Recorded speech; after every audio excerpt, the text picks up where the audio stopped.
گناہ کی سزا دنیا میں ہو اس کی ایک علامت ہے،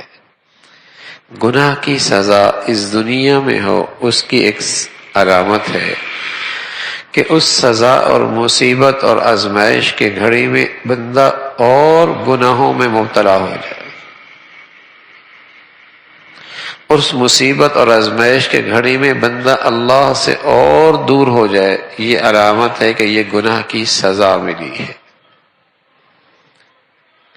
اور اگر عین آزمائش اور مصیبت میں بھی اللہ بندے کی بھلائی چاہتا ہو، اس کی علامت ہے کہ بندہ اس آزمائش اور مصیبت کی گھڑی میں اللہ کی طرف اور رجوع کرنے لگ جائے اور اپنی زندگی کا احتساب کہ کہاں غلطی ہوئی ہے، کہاں کوتاہی ہوئی ہے، کہاں گناہ ہوا، کہاں کسی کا حق مارا ہے، یہ احساس پیدا ہو جائے، اس پر شرمندگی اور ندامت ہو جائے۔ بڑی سے بڑی آزمائش اس کے حق میں رحمت ہے، بڑی سے بڑی آزمائش اس کے حق میں رحمت ہے۔ تو اللہ کی طرف رجوع ہو جائے، ہوتا کیا ہے، ذرا سی آزمائش ہے، دوڑے عاملوں کے پیچھے، دوڑے عاملوں کے پیچھے، اس عامل کے پیچھے، اس عامل کے پیچھے، اور پھر بدگمانیاں، ساس نے کر دیا ہوگا، بہو نے کر دیا ہوگا، نند نے کر دیا ہوگا، فلاں نے کر دیا ہوگا، اس نے ایسا کر دیا ہوگا، یہ دیکھتا ہی نہیں کہ میرے گناہوں کی غلطی، گناہوں کی سزا بھی تو ہو سکتی ہے، لیکن خود میں نے اپنے آپ کو اتنا پارسا سمجھا ہے، اگر آخر کہیں نظر جاتی بھی ہے تو بس یہ کسی کی نظر لگ گئی ہوگی، بس نظر لگ گئی۔ صحابہ رضوان، انبیاء علیہ السلام، انبیاء، اللہ نے ان کے بارے میں فرمایا فما وہنوا لما اصابہم، جب انہیں مصیبت پہنچی انبیاء پر، فما وہنوا لما اصابہم فی سبیل اللہ وما ضعفوا وما استکانوا واللہ یحب الصابرین، کیا کہنے لگے، وما كان قولهم الا ان قالوا ربنا اغفر لنا ذنوبنا واسرافنا فی امرنا۔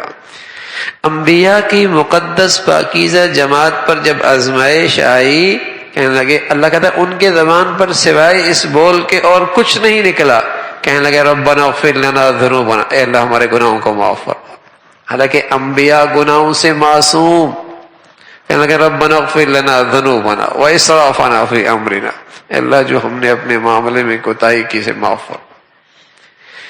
تو ایک مومن کی شان یہ ہے کہ جب بھی کوئی آزمائش آئے، تکلیف آئے، فوراً اللہ کی طرف رجوع۔ اللہ کے نبی صلی اللہ علیہ وسلم نے عمل دکھایا ہے، صلاۃ الحاجت، صلاۃ الحاجت، صلاۃ الحاجت۔ اب ذرا سی ہوا تیز ہو پڑتی، آپ مسجد کی طرف دوڑ پڑتے مسجد، اللہ کی طرف رجوع کرتے۔ تو پہلا کام مسلمان کا ہے اللہ کی طرف رجوع کرے، دعا کرے، حاجت پڑھے، صدقہ دے، خیرات دے، اللہ کی طرف رجوع، اپنا احتساب کرے، تو یقین جانیے اللہ اس کے بدولت جو نقد انعام دے گا نا، نقد انعام، دل پرسکون ہو جائے گا، دل پرسکون ہو جائے گا۔ جب تار مل جاتی ہے، لین مل جاتی ہے، اس خالق اور مالک سے رابطہ ہو جاتا ہے، دل میں ٹھنڈک آ جاتی ہے، سکون آ جاتا ہے۔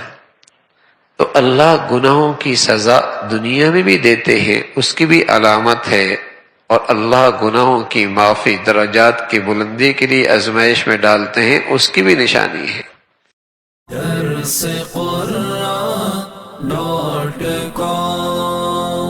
www.darsequran.com